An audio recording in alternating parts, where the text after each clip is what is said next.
of 1987. Had you seen WrestleMania 3 at that point? Oh, yeah. Yeah. Can you put into proper context? Because I know when that event was happening, you were not yet working for the WWF.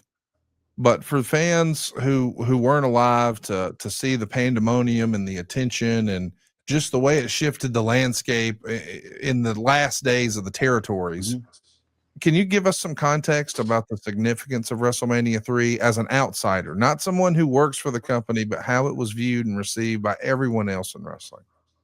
Well, WrestleMania 3 was a milestone because it was the first time, I think, that your general audience, and when I say your general audience, those that weren't weekly fans tuning in to every single thing you did, these were folks that didn't necessarily watch wrestling, but they saw WrestleMania 3. They saw Hulk Hogan slam the 7-foot giant, and they saw 93,000 people in the Pontiac Silverdome.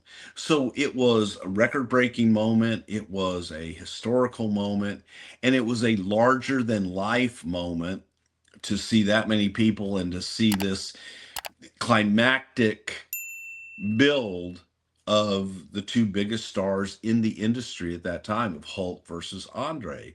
So it was huge. It was huge outside of the business because wrestling had set an indoor attendance record. And people found that absolutely amazing, and it was very intriguing because they didn't get it.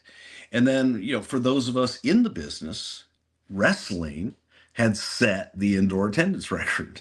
So you're very proud of that. And the naysayers, if you will, that would always complain, Hulk can't wrestle, he can't do this, he can't do that. You had to take notice. You had to go, okay, the guy can't go out and have your classic catch as catch can amateur style wrestler may not know wrist lock from a wrist watch. But you know what? He could put 93 asses in seats, 93,000 asses in seats. So that's impressive. And again, I've said this before on the show. It was Hulk Hogan who I had the discussion with one day about, hey, who's the best worker in the business? A lot of people, and I said to him, a lot of people would argue, Flair is the best worker in the business. And a lot of people, say, well, you're not the worker. And all. He says, me? No. He goes, you want to know who the best worker in the business is? Vince is, because he makes the most money. Me? I'm second best. And I love that analogy because that was true. It was, all right, well, who really is the best worker? Best worker is the guy that can draw the most people and make the most money. And that's what the business is measured on. So any other measurement is irrelevant. What's relevant is how many people you can draw and how many people you can draw to pay money to come and see you.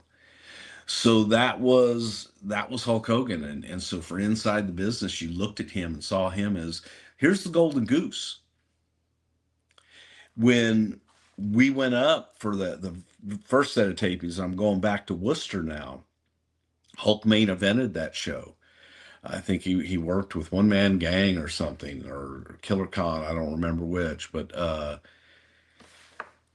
Nelson Swegler, who was the producer at the time, told Joe Watson, I says, oh, come on out here, and listen to this. You'll never see, bet you've never seen anything like this before.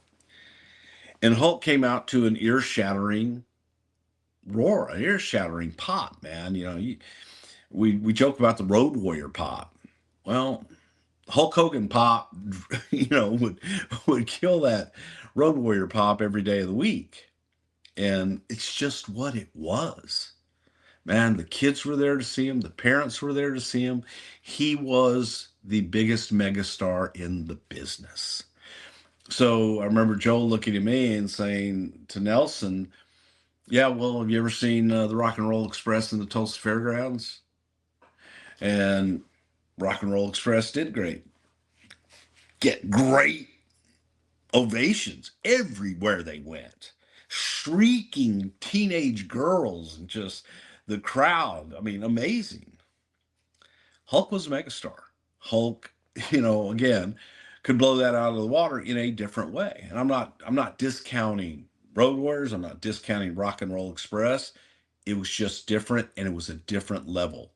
There are levels to this shit, and Hulk was on a different level.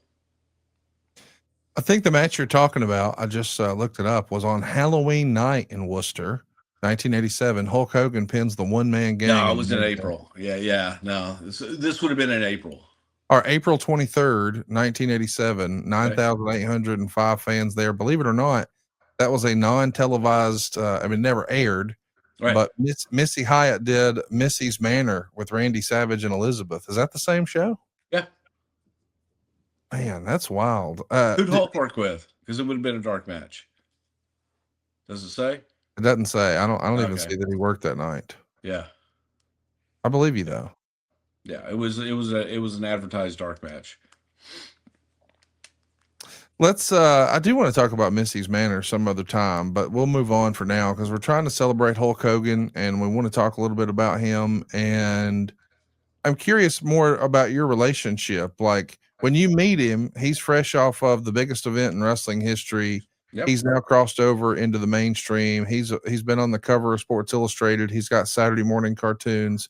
He's been on the late night TV shows. He's been on Saturday Night Live. Like he's got action figures. Things are rolling as big as they possibly could be. But you said he introduced himself to you as Terry. Did you get a chance to forge any sort of a relationship with the real life Terry? Like how often were you with him in that era? Was it just every 3 weeks at TV? Or had he already bought a house in Connecticut and was spending time at the office in 87?